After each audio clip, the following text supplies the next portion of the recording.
kami akan membuat video tentang alat reproduksi pria. Simak video kita ya. Bye-bye.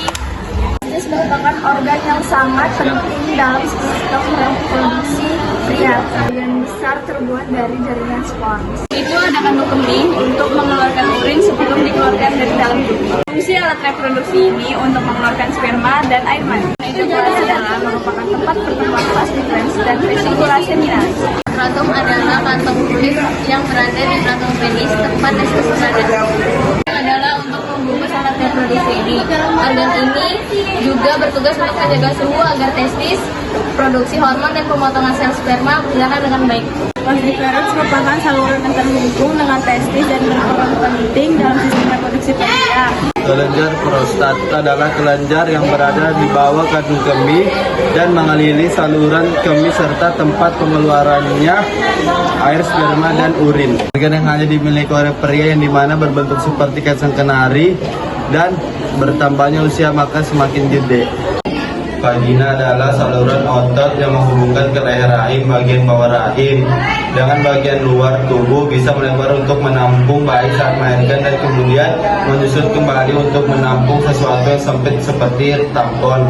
Itu dilapisi dengan selaput lendir yang membantu menjaganya tetap lembab. Uterus atau rahim adalah otot yang berbentuk buah terbalik yang berada dalam reproduksi wanita yang terletak di antara kandung kemih dan rektum. Berfungsi untuk menampung sel telur hingga dibuahi sampai menjadi bayi. Ovarium adalah kelenjar yang berbentuk oval dan berukuran kecil yang terletak di daerah luar rahim dan berfungsi sebagai tempat memproduksi dan menyimpan ovum atau sel telur. Ketika memasuki masa pubertas, area kulit pada labia majora akan ditumbuhi rambut kemaluan yang mengandung kelenjar penghasil minyak untuk mencegah masuknya zat asing ke dalam organ reproduksi wanita. Klitoris adalah tonjolan kecil yang terletak di antara labia minora. Klitoris seringkali menjadi titik rangsang wanita saat berhubungan seksual karena bagian tersebut memiliki sekitar 8.000 ujung saraf sehingga membuatnya sangat sensitif terhadap rangsangan. Kelenjar matroid yang letaknya ada pada setiap bagian samping lubang vagina. Bagian dapat menghasilkan cairan atau lendir yang fungsinya sebagai pelumas vagina. Akula adalah bagian terpanjang dan terluas dari saluran tubuh fallopi. Fungsi sebagai tempat bertemunya sel telur dan sperma. Kemudian ada fimbria, tuba, dan adalah tonjolan kecil yang seperti jari di ujung saluran tubuh fallopi. Tempat telur bergerak dari ovarium ke rahim.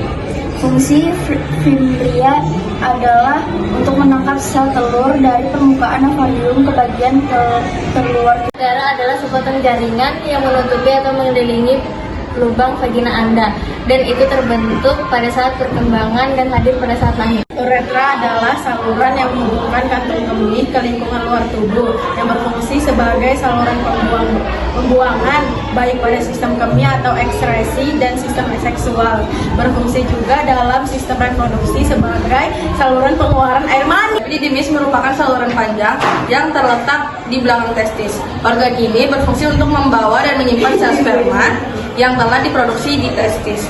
Selain itu, organ ini juga berfungsi untuk mematangkan sperma yang dibentuk oleh testis. Setelah matang, sperma baru dapat melakukan tugasnya dalam membuahi sel telur. Kedua labia minora Anda bertemu di klitoris Anda, sebuah tonjolan kecil dan yang sensitif sebanding dengan penis saat lahir. Klitoris Anda ditutupi oleh lipatan kulit yang disebut kulit katan dan sangat sensitif terhadap rangsangan.